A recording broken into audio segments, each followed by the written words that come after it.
Teresa the Kid says, "Thank you for walking away. Thank you for the super chat, Teresa." And yeah, walking away. There's lots of different ways you can walk away. One of the ways I was on this interview with some walkaway people like a year and a half ago. We were on Gavin McInnes's show before he got canceled from whatever that network was. It was a right-wing network, I forget, a conservative network. Wait, wasn't it purchased by Blaze TV? It was the one that was CRTV. It became it was purchased Blaze, by Blaze, and then they got rid of him, right? Yeah. So I was on there with my friend Mike Harlow. I was on there with Brandon Stracht from who founded Walkaway. Mm-hmm. Brandon Tatum, my friend Gracie West, who's also a former SJW, a couple different people.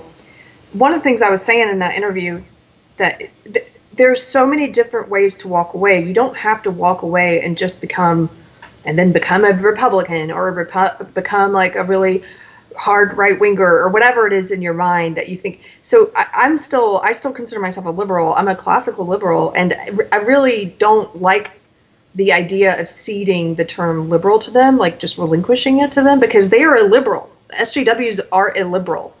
And so I also think I hear from people all the time who are kind of waking up and leaving the SJW part of the left.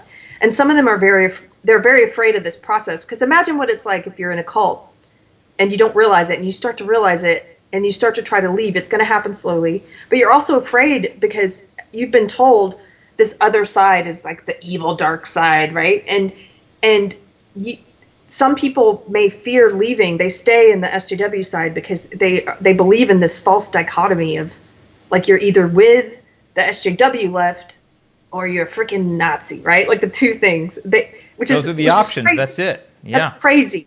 And so I try to, like Angie in chat says, they are leftists. I am liberal. Yes, Angie, they are leftists. They are not liberal. They are leftist authoritarians.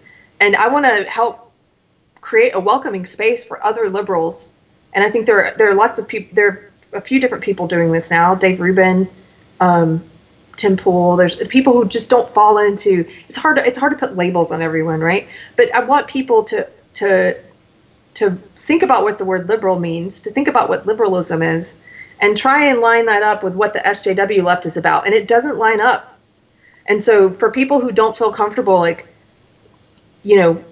don't fall prey to this idea that there's only two options, right? Like, and some people walk away and they become very loud and proud Republicans, and yay for them. I mean, whatever works for you and whatever your beliefs are, great. But there's also room for liberals to take that term back from them. I think it's important. I think liberals and conservatives need each other. We have more in common with one another than we do with SJW leftists. Yeah, I don't know.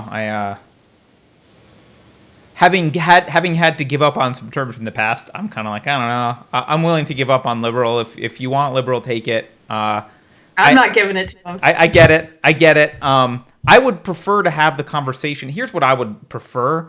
I'd prefer to get rid of liberal, conservative, left, right, Republican, Democrat. I would prefer to get rid of all those terms and start having conversations about individualism versus collectivism, authoritarianism versus individualism. Like, where are you on that scale? Because that's the scale that matters. And what they've done, if you've ever seen that, people have seen this two-dimensional chart, which goes around a lot, which is like, it's like if you're in this corner, you're a libertarian, and if you're in that corner, you're, whatever. So it's like right, left, and it's like, okay, if you're authoritarian about social issues, but liberal about monetary issues, then you are, what's that, on the right.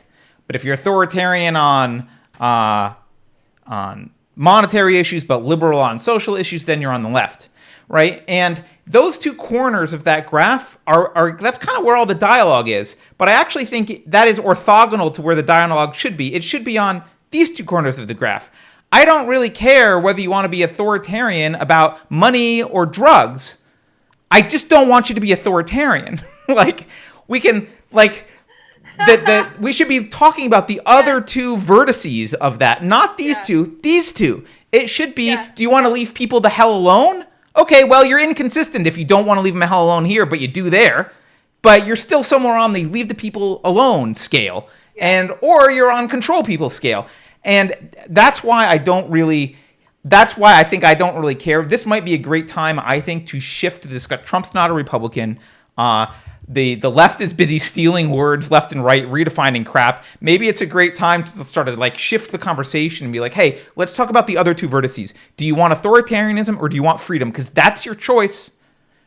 Fundamentally, that matters more than any of these other gradations that go on the scale. Yeah. You're absolutely right. Are you authoritarian or not? That's all I care about. Yeah. I mean, look, I will argue with you if you're like, I'm authoritarian socially, but not economically. It's like, okay, well, I think you're wrong here, but not there. But we can have that discussion, be consistent, right?